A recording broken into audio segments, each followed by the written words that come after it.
Hello my dear friend, welcome to Education Point online. So friend, कैसे हैं आप लोग? गए हो बहुत अच्छे होंगे। मेरे प्यारे बच्चों, आज हम लोग बात करने वाले हैं last moment preparation tips for RGPV BTech third semester students. देखो भैया, एग्जाम का डेट तो आ चुका है। बोलोगे यस सर, एग्जाम का डेट आ चुका है एंड बच्चे अब थोड़ा सा घबरा रहे हैं कि सर क्या करें। तो भैया कुछ नहीं करना है, अच्छे से आप पढ़ो। एग्जाम का गैप बहुत अच्छा है, तो अगर मैं आपके लिए एक प्लान बना दूं, आप एग्जाम का गैप का इस्तेमाल कर लोगे तो नो डाउट बेटा, इतना आप समझ लेना कि गैप इतना प्यारा है ना कि आप पास तो हो गई, लेकिन अगर आप थोड़ा और मेहनत करते हो ना, ठीक है, गैप का अच्छे से यूटिलाइज कर लोगे और अभी एग्जाम स्टार्ट होने में कम से कम 15 से 16 दिनों का समय और है, तो भैया अच्छे नंबर भी ला सकते हो। चलिए, तो मैं आपको पॉइंट बाय पॉइंट सारी चीजें समझा देता हूं कि आपको करना क्या है। बस बेटा चीजों को आप फॉलो करना, ठीक है। एग्जाम जब आएंगे मैं आपको लिखना भी बता दूंगा, जो टफ सब्जेक्ट होंगे बेटा सभी का मैं राइटिंग टिप्स भी आपको दूंगा कि आपको लिखना कैसे, ठीक है। वैसे खैर आप मान के चलो, एक्सपीरियंस तो हो गया है, लेकिन ठीक है ना यार, अगर गाइड कर दे रहे तो उसमें बुराई क्या है। चलिए भैया, सबसे पहला और सबसे इंपॉर्टेंट पॉइंट क्या है भाई साहब? Not panic. पैनिक मत करो, अभी टाइम बहुत है आपके पास। टाइम मतलब बहुत बोले तो अच्छा खासा टाइम है, ठीक है। तो पैनिक आपको बिल्कुल भी नहीं करना है। इस वीडियो को देखने के बाद जो सबसे पहला काम करना है बेटा, वो आपको अपना रूटीन बनाना है, ठीक है। क्या करना है बेटा? आपको अपना रूटीन बनाना है। जब भी आप रूटीन बनाओगे, ठीक है, रूटीन कुछ ऐसा होना चाहिए आपका, जो रूटीन है पढ़ाई का वो कुछ ऐसा होना चाहिए कि सुबह 10 बजे से 2 बजे तक आप पढ़ने बैठोगे, क्योंकि भैया 10 से आपका 1 तक पेपर होता है ना। तो अगर आप सुबह 10 बजे पढ़ने बैठते हो, तो अगर आप एग्जाम के टाइम पे जाओगे तो सुबह 10 बजे आपका जो ब्रेन है वो एक्टिव रहेगा, है ना। बहुत बच्चों को मैंने ऐसा देखा है कि वो रात में पढ़ते हैं, सुबह वो पढ़ते ही नहीं, जब एग्जाम में जाते हैं तो उनका दिमाग ही काम नहीं करता, वो आउटपुट निकल कर नहीं आ पाता जो बच्चे मतलब दे सकते हैं, ठीक है। पढ़ते तो अच्छे से, लेकिन कहीं ना कहीं भाई आपको नंबर तो तभी मिलेगा ना जब आप अच्छे से लिख कर आओगे, ठीक है। तो ये रूटीन आपको फॉलो करना है कि सुबह आप 4 घंटे पढ़ो और बाकी का 4 घंटे का जो रूटीन है वो आप अपने हिसाब से देख सकते हो बेटा। जो आपको फ्री टाइम मिले उसमें आप कर लो। तो आपको डेली कितने घंटे पढ़ना है बेटा? डेली आपको 8 घंटे पढ़ना है। इससे ज्यादा पढ़ने में आपको नहीं बोलूंगा, क्योंकि जरूरत ही नहीं है।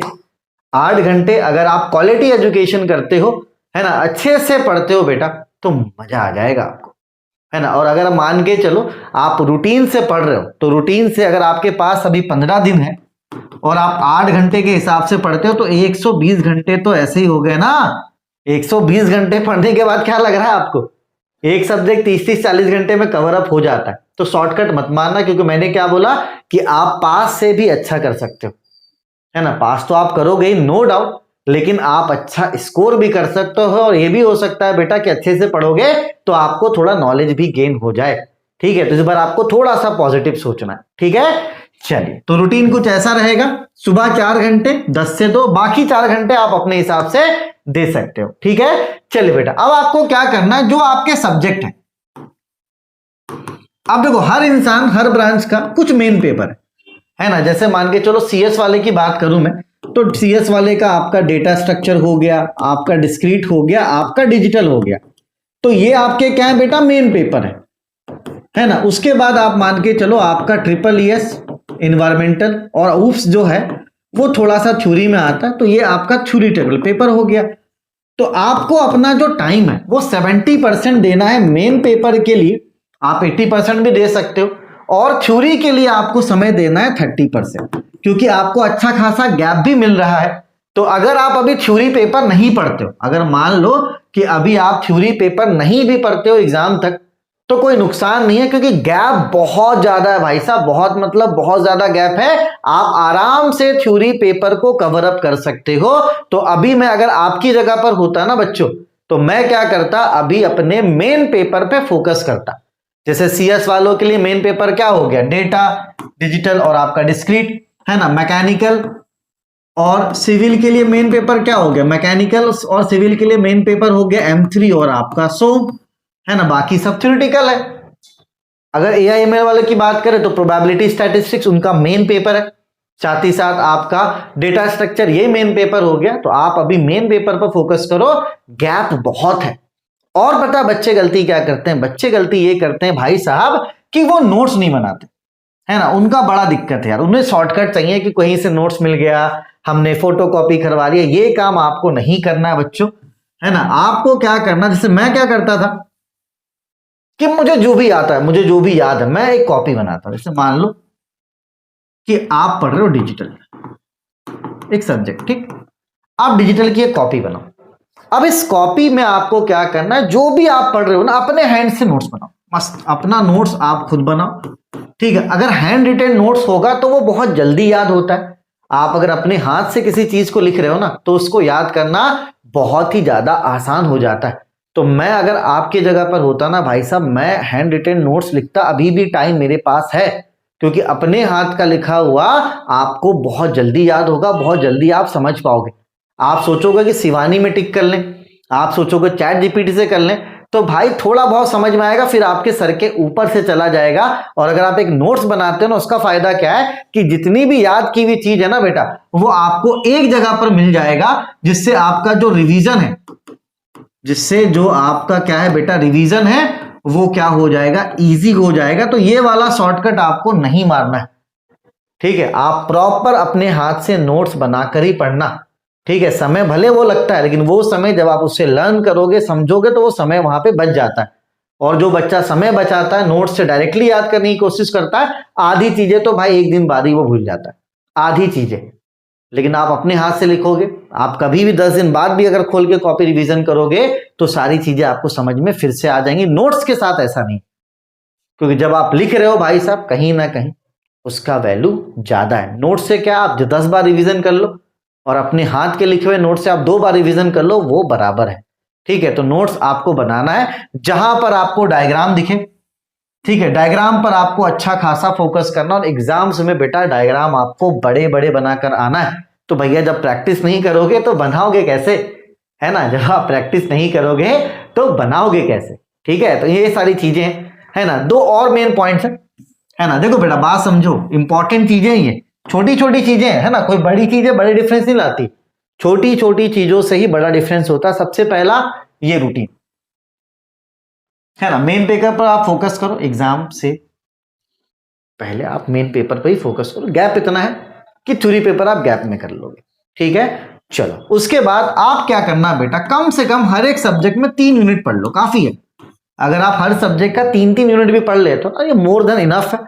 आप आराम से पूरे क्वेश्चंस को अटेम्प्ट करके आ पाओगे। बाकी जितने मेन पेपर से सबके लिए मैं इंपॉर्टेंट आपको जरूर बता दूंगा, लेकिन अगर किसी सब्जेक्ट के लिए मैं इंपॉर्टेंट नहीं दे रहा हूं, तो आप ये समझ लेना कि आपको उस सब्जेक्ट का सिर्फ और सिर्फ 3 यूनिट अपने एग्जाम्स के लिए पढ़कर जाना है, ठीक है। तो ये मेन पॉइंट्स में से एक है कि आपको 3 यूनिट कवर अप करके जाना है, ठीक है। चलो अब एक और जरूरी बात, आप अभी 3rd सेम में हो।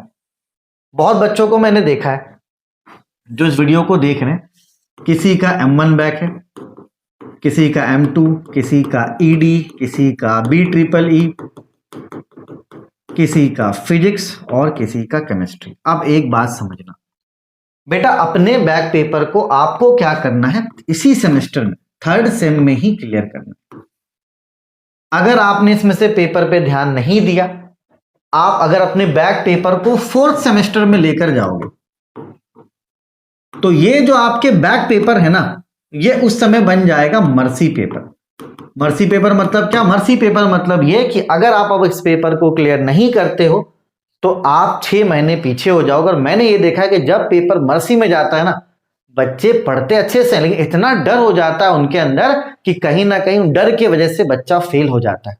तो अपने बात मतलब इतना समझ लो, अपने दिमाग में एक बात आप डाल लो, आपका अगर कोई भी बैक पेपर है, उसको आपको अपना मेन पेपर मानकर क्लियर करना है। अगर 3rd सेम में 1-2 बैक हो भी जाए तो हो जाने देना, उसको अपन 4th सेम में क्लियर कर लेंगे।